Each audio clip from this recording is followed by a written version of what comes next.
My name's Bill and I'm an alcoholic, and this show is called The Invisible Recovery.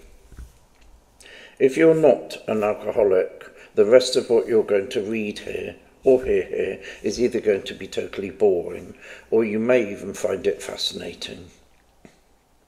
An alcoholic of our type has a recovery that's very well known and visible, where we work a 12-step recovery program in Alcoholics Anonymous. We go to meetings, we have sponsors, we help each other, and we try to lead a spiritual life. AA has conventions, and with the advent of lockdown, we now have Zoom meetings. And so today, Alcoholics Anonymous is truly a 24-hour-a-day worldwide phenomenon.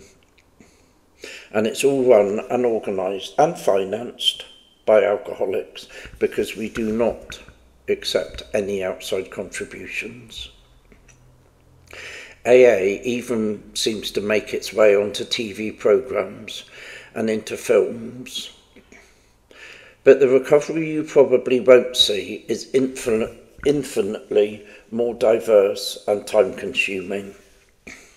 I'm going to take you through a recovery that I've taken, the sober side of living that you don't normally see. Now, this is by no means universal, nor is it unique. Everyone's recovery has its own style and its own manageability and its own journey. No two recoveries are or will ever be alike, but each holds the threads of a 12-step program. So here goes.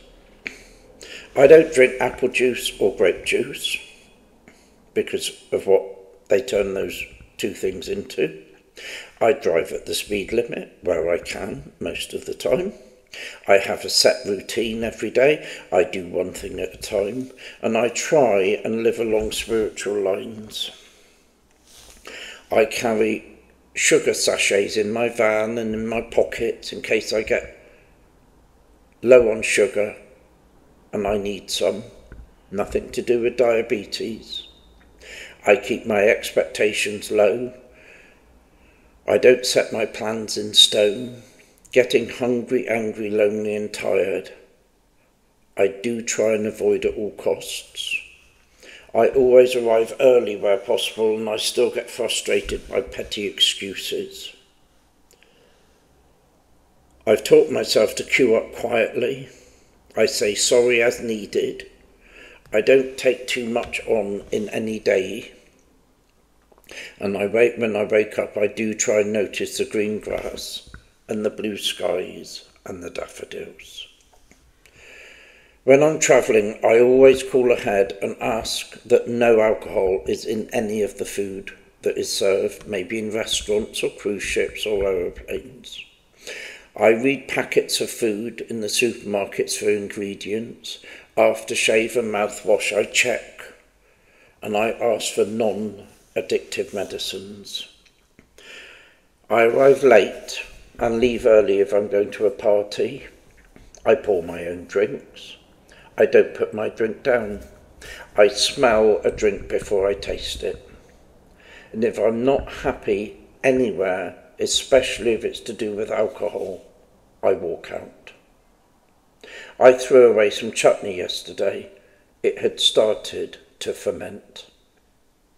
I gave up coffee at 6 weeks sober.